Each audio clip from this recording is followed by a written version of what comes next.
Hard skills, soft skills. Bora falar disso hoje? Vem comigo.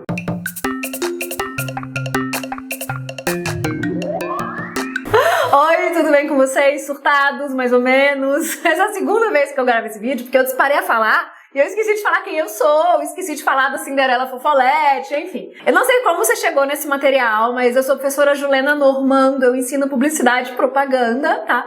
Estamos eu e a Cinderela. A função da Cinderela é lembrar vocês de que nada aqui no canal se basta, então hoje eu vou falar de hard skills, soft skills. É importante vocês irem atrás também de outros conteúdos, de assuntos relacionados e tal. Mas vamos voltar então. Uma preocupação que eu tenho percebido, inclusive essa semana muitos alunos vieram conversar comigo sobre o mercado de trabalho. Não na temática de, como vai ser agora depois da pandemia, não isso. Mas o que eu preciso ter, professora, para me destacar num processo seletivo ou para atuar bem no mercado? Basicamente, as contratações, os departamentos de recursos humanos têm se balizado por dois grandes eixos, vamos dizer assim, talvez, o que se chama de hard skills e soft skills. Eu falo isso demais em sala de aula, porque realmente é importante, bora lá falar disso aqui também. Hard skills são as habilidades técnicas, então são os conhecimentos, as coisas que a gente aprende em sala de aula. Fotografia, então mexer na câmera e a parte de iluminação, teoria, não sei o que lá, as técnicas de redação, direção de arte, aprender a usar os softwares, além de, toda a teoria de direção de arte, mídia, pesquisa, as matérias de faculdade. E aí, gente, não só na área da publicidade, óbvio, todas as áreas, direito, medicina, sei lá onde você tá. Elas são importantes? Óbvio, você está se formando profissional. Então você precisa conhecer esses conhecimentos teóricos, técnicos, construir essas habilidades. Beleza. Houve um tempo em que dominar isso, ter esse conhecimento, ser era suficiente, mas esse tempo já passou ou tá passando, sabe? Você era bastante, incrível, excelente em uma determinada coisa específica, você era um baita técnico, um baita especialista, você podia ser, extremamente insuportável e tava tudo bem. Você dominava a técnica, então as pessoas meio que iam se lascar e te suportavam, As coisas não são mais assim. Esse negócio, esse rolê era mais ou menos na época... Não sei se vocês já viram, tem um vídeo aqui que eu dou dicas de filmes. E aí nesse vídeo eu falo de piratas da internet, a história do Steve Jobs e tal, do Bill Gates também. E especificamente a personagem do Steve Jobs, a personagem histórica do Steve Jobs, sabe? Ele era incrível, mas era de muito difícil trato. Então era como se ele tivesse hard skills excelentes, mas péssimas soft skills. E hoje em dia, gente, não faz mais sentido você trabalhar só no âmbito das hard skills.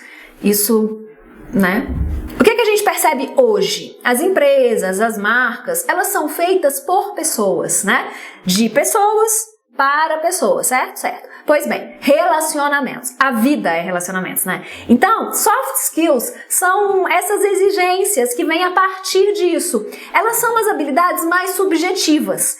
Tem a ver com a relação, com a interação sua com os outros, tem a ver com temperamento, em como você lidar com ele, com inteligência emocional, essas coisas, sabe? Sabe aquilo nossa, fulano é um ótimo fotógrafo, fulano é um ótimo redator, fulano é um baita diretor de arte, mas misericórdia, Deus me livre, dificílimo de lidar? É disso que a gente tá falando. Então, pode ser que esse ser ótimo diretor de arte, redação, fotógrafo, seja que ele tem hard skills incríveis e tudo mais. Agora, nossa, Deus me livre, misericórdia, difícil de lidar, é a parte que precisa talvez ser aprimorada, algum problema aí nas soft skills. Então, você pode ser reconhecido pelo seu âmbito técnico, sua especialidade, isso é inegável, mas você é difícil de lidar. Você sabe por que trabalho em grupo dá confusão? Por isso.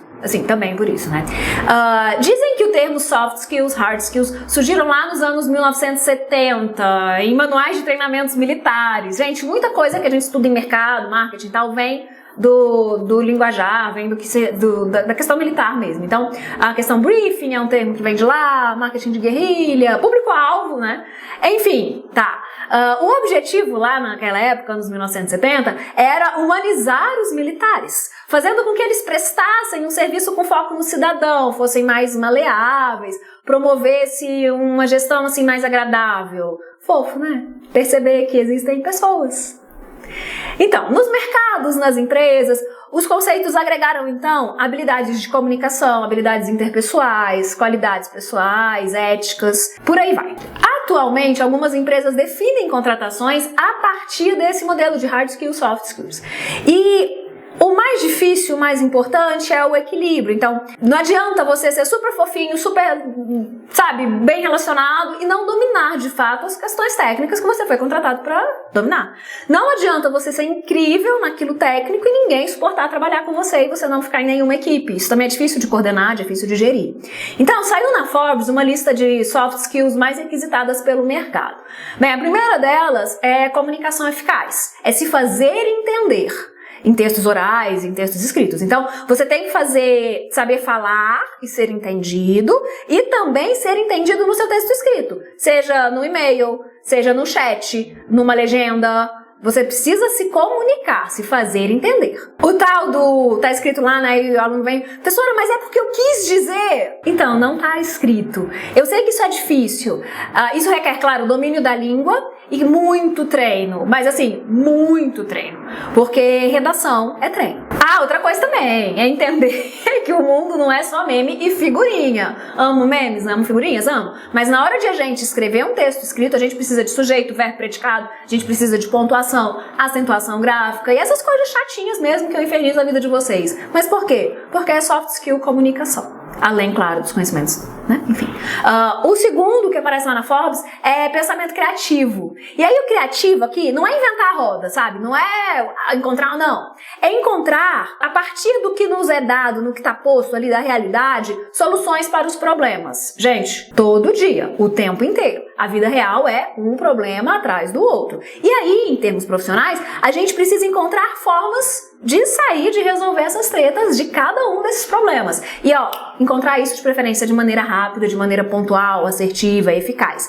Então, não sei se vocês já perceberam, mas tem processo seletivo que o pessoal coloca a gente em certa enrascada, em certa treta, só pra gente ver como é que a gente sai. Provavelmente devem estar avaliando isso. O terceiro ponto que coloca lá é a resiliência. Essa palavra tá super na moda, né? Muitas vezes o pessoal usa assim no sentido de quase sacrifício, penitência e tal, de aguentar até as últimas consequências, suportar além. Tem essa viés. Isso é meio perigoso, eu acho, em muitos sentidos. E um deles refere-se a você se exaurir por algo que não seja a sua essência, que não seja o seu propósito. Eu gosto da ideia de resiliência. É importante pra gente não desistir daquilo que seja a nossa essência, o nosso propósito. Assim, encontrar um trabalho que pague seus boletos, claro, né?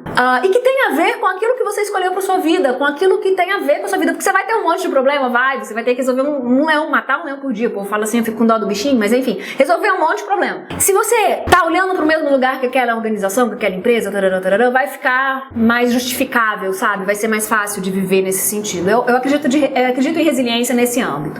Empatia. Isso é fundamental. Gente do céu, pelo amorzinho de Deus. Lembra que somos pessoas? Pois é. Pessoas com histórias, com problemas, com uma vida além daquela que você conhece. Então, se você trabalha com essa pessoa, ela tem uma vida além daquilo. Se você malha com aquela pessoa, né? Ela tem uma vida além daquilo. Então, parece óbvio, mas não é. Perceber o outro, olhar o outro, ouvir o outro. Não é ouvir para retrucar, é ouvir para entender, sabe? Imaginar como seria você naquela situação daquela pessoa que tá ali. Então, nesse contexto, a gente tem trabalhado isso muito, a gente pelo menos precisa trabalhar isso bastante, né? Não tem vacina, não tem remédio e tal. E aí, por exemplo, eu, branca, hétero, católica, carro na garagem, sozinha no apartamento, né? Tem tudo pra mim. Não consigo imaginar certas dificuldades cotidianas de outros grupos. É difícil para mim imaginar coisas que não fazem parte daquilo que eu consigo enxergar. Mas não é porque eu não vejo que aquilo não exista e aquilo não afete as pessoas. E às vezes as pessoas muito próximas da gente. Só pra vocês entenderem o que eu tô querendo dizer. Tinha uma moça que limpava aqui em casa, a Camila, e ela tinha uma bebezinha.